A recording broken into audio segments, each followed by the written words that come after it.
क्या तुम्हें पता है कथा में क्यों आया जाता? तो कथा में बैठने से क्या होता है? जो भी कथा में बैठता है ना, जन्म जन्मों के पाप कट जाते हैं। पाप की छोड़ो, जितनी देर तक आप कथा में बैठे तब तक तो कोई पाप नहीं होता ना। जब तक आप कथा में बैठे तब तक तो भगवान की याद आती ना। 1 घड़ी जपो, आधी घड़ी जपो, 3 घंटा ना सही 1 घंटा,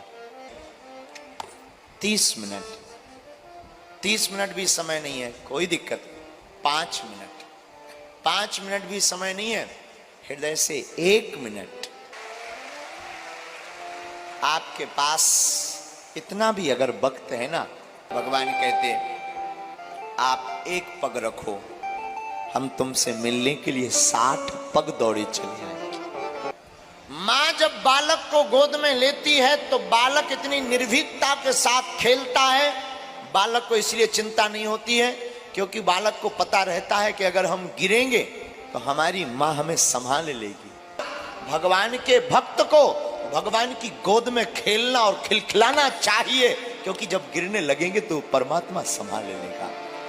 इसलिए खूब खेलो, खूब कथा सुनो। और मेरे बाप, मेरे माई बाप, खुरई वालों से तो हनुमान जी बचाए। हमने एक बार, खुरई के कुछ लोग बैठे हुए थे, हमने उनमें से कहा किसी को, हमने कहा भैया जिन जिन को स्वर्ग जाना है जरा हाथ खड़ा कीजिए। सब खुरई वाले जितने लोग थे सब ने खड़ा कर दिया, 2 खुरई वालों ने नहीं किया, चंगीलाल और मंगीलाल। हमने कहा चंगीलाल जी, गुरुजी तुम्हें स्वर्ग नहीं जाना है क्या? गुरुजी हमारी लुगाई कह रही थी कथा से सीधा घर आना, वरना हाथ पैर तोड़ देंगे। महाराज इसलिए बाकी लोगों को स्वर्ग जाने दो। यही हाल हम लोगों का है। हम लोग माया के डर में हैं। जरूरी नहीं पत्नी का डर, माया का डर, मरने का डर, जीवन का डर, वाहन का डर, घर का डर, शत्रु का भय में है।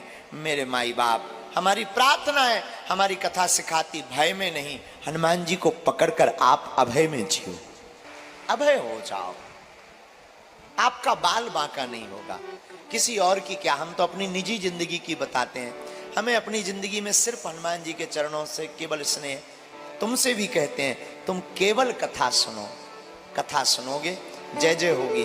कल की चर्चा हम कल करेंगे, आज की चर्चा को, क्योंकि मौसम भी ठीक नहीं है, थके हुए भी हम आए, रात भर जागते भी रहे, दिन में भी नहीं सोए, हम लुचई खा के सो जाए भी।